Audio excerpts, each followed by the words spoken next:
अस्सलामु अलैकुम वरहमतुल्लाहि वबरकातुहू। जी प्यारे दोस्तों, कैसे हैं? उम्मीद करता हूँ आप सब खैरियत से होंगे। आपकी दुआओं से और अल्लाह के करम फजल से मैं भी बिल्कुल खैरियत से हूँ।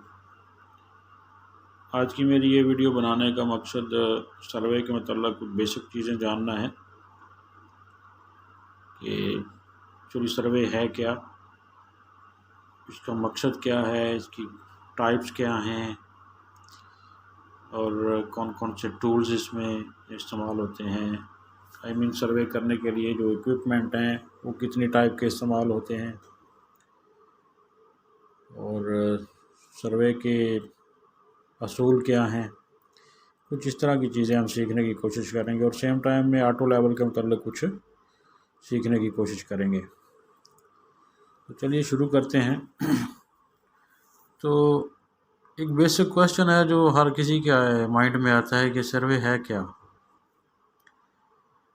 तो इसके लिए सिंपल वर्ड में मैं बताना चाहूँगा कि सर्वे एक्चुअली सिविल इंजीनियरिंग के लिहाज से सर्वे जो है ना,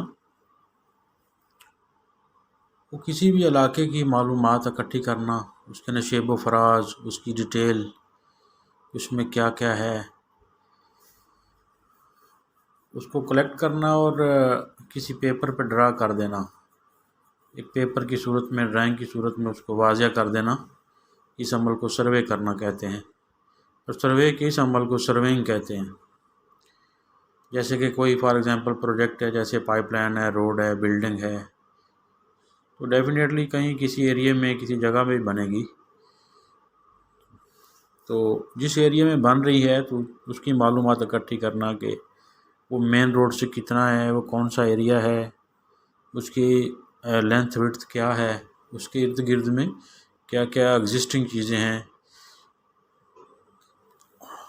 तो वो सब इकट्ठी की जाती हैं ताकि जो डिज़ाइन है उसको बेहतर से बेहतर और आसान से आसान बनाया जा सके कास्ट के लिहाज से, और जो है उसकी मजबूती और उसको जो है कितना जल्दी और अच्छे से काम करने के लिए, कंप्लीट करने के लिए जो है ना, उसको मुकम्मल किया जा सके, तो उसको उसके डिज़ाइन को मुकम्मल किया जा सके। तो ये बेसिक चीज़ें होती हैं। अब सवाल ये पैदा होता है कि सर्वे जो है वो कितनी किस्म का है। तो एक्चुअली मकासद के लिहाज से सर्वे जो है उसकी बहुत सी अक़साम हैं, लेकिन उसकी जो मेन क्लासिफिकेशन है उसमें आप प्लेन सर्वे और जियोडेटिक सर्वे आप बोल सकते हैं। प्लेन सर्वे जो है एक्चुअली लीनियर डायमेंशन उसमें होती हैं, और जियोडेटिक में दायरवी जो है डायमेंशन होती हैं, गोलाई वाली। और अगर ऐसा देखा जाए तो जो प्लेन सर्वे है वो उसकी जो एक्यूरेसी है वो जियोडेटिक सर्वे की निस्बत कम रहती है, कम होती है। या यूँ कह लीजिए कि आम कामों के लिए जो है वो जियोडेटिक सर्वे किया जाता है, प्लेन सर्वे किया जाता है। और जो ख़ास काम है जिसमें एक्यूरेसी मजबूत होती है, एक्यूरेसी जो है वो हमको मतलूब होती है, तो उसके लिए हम क्या करते हैं, जियोडेटिक सर्वे करते हैं। तो अभी मैं आपको बताऊंगा कि जो है इसकी अक़साम कितनी है सर्वे की। इसके अलावा ये तो मेन है, तो उसके अलावा मकासद के लिहाज से सर्वे है और काम के लिहाज से है, टूल्स के लिहाज से है। मतलब अगर देखा जाए तो एरिया के लिहाज से क्या क्या है अक़साम, अगर वो कोई बॉडी डिफ़ाइन करने के लिए तो उसमें ज़मीनी सर्वे है, बहरी सर्वे, फ़ज़ाई सर्वे। और अगर मकासद के लिहाज से देखा जाए तो मिलिट्री सर्वे है, माइन सर्वे कानूनी सर्वे जो है, और जियोलॉजिकल सर्वे और आसार कदीमा का सर्वे है। फिर जो है मेथड के हिसाब से देखा जाए तो ट्रायंगुलेशन सर्वे और ट्रैवर्स सर्वे। और अगर आलात के हिसाब से देखा जाए तो चेन सर्वे है, compass survey, plane table survey, tacheometric, theodolite, photographic. तो ये इसका थोड़ा क्लासिफिकेशन टाइप्स ऑफ सर्वे जो है बालिहाज उसका जो है काम और एरिया और इस तरह के जो है लिहाज से इसकी दर्जा बंदी है। अब अगर इसके असूलों के ऊपर बात कर ली जाए तो इसके दो असूल हैं एक्चुअली सर्वे करने के। तो वो दो असूल कौन कौन से हैं? एक तो यह है कि होल टू पार्ट सर्वे करना चाहिए। होल टू पार्ट कुल से जुज़्व की तरफ।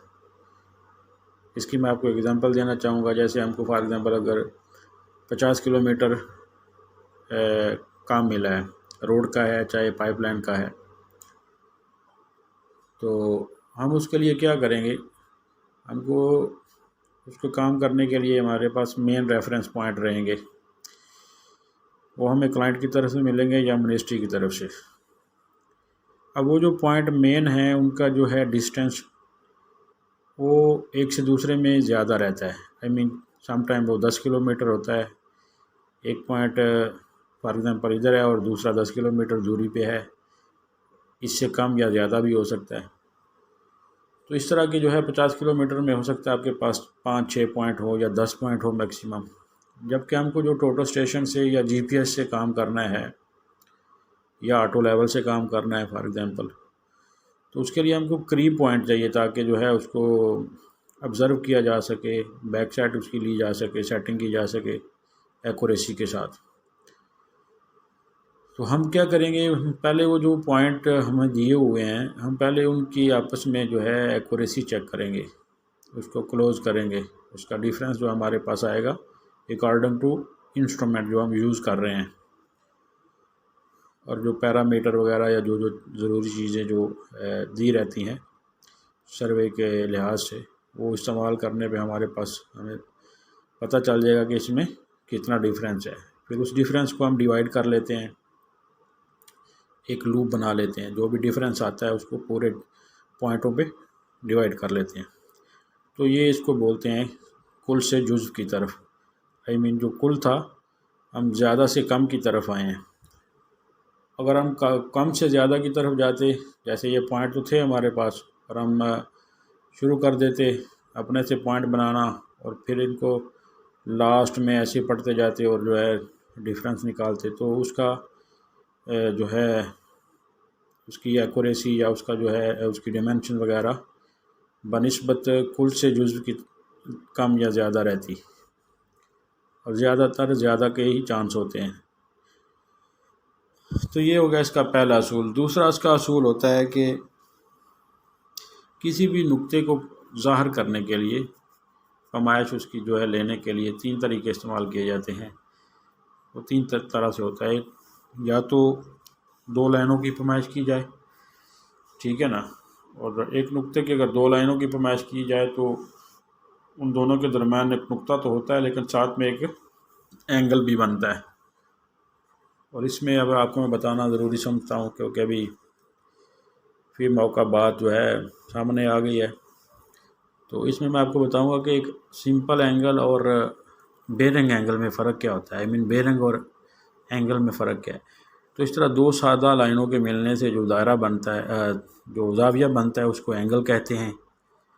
और बेरिंग क्या होती है, एक मखसूस लाइन वाली सिमत, यानी अगर नॉर्थ के लिहाज से जो है अकाउंट किया जाए, उस मखसूस लाइन वाली जो डायरेक्शन वाली या सिमत वाली लाइन जो होती है वो नॉर्थ ही होती है। अगर नॉर्थ के लिहाज से किसी दूसरी लाइन का, यानी 2 लाइनों का जो अजाविया बनेगा ना नॉर्थ के लिहाज से, एक लाइन तो वो जो स्ट्रेट है नॉर्थ को शो कर रही है, और वो नॉर्थ वाली लाइन के साथ कोई भी लाइन किसी भी एंगल पर रहेगी तो वो उसकी बेरिंग होगी।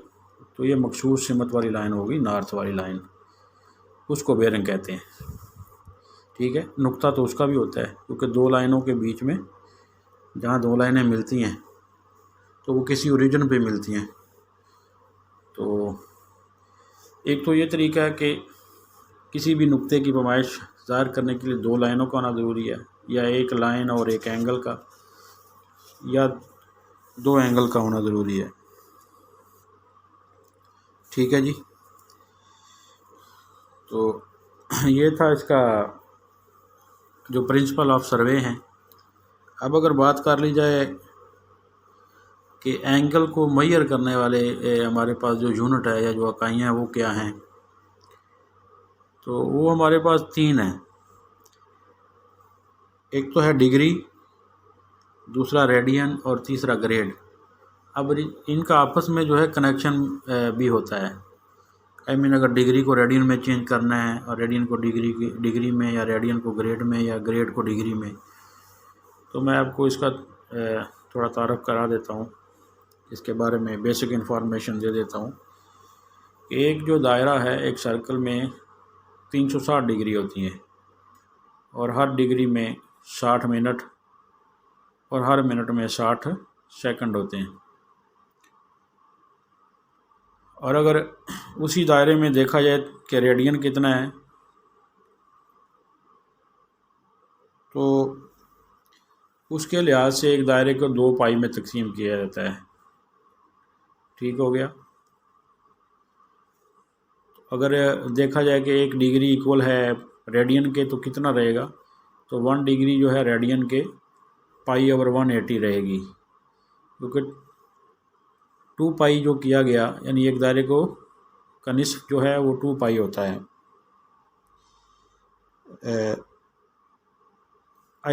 सॉरी पाई होता है, यानी 2 पाई कंप्लीट दायरा होता है। एक दायरे में जो रेडियन है कंप्लीट वो 2 पाई होता है, और हाफ अगर करेंगे तो सिंगल पाई, यानी पाई की कीमत जो है वो हाफ दायरे में अगर रेडियन के हिसाब से देखा जाए तो।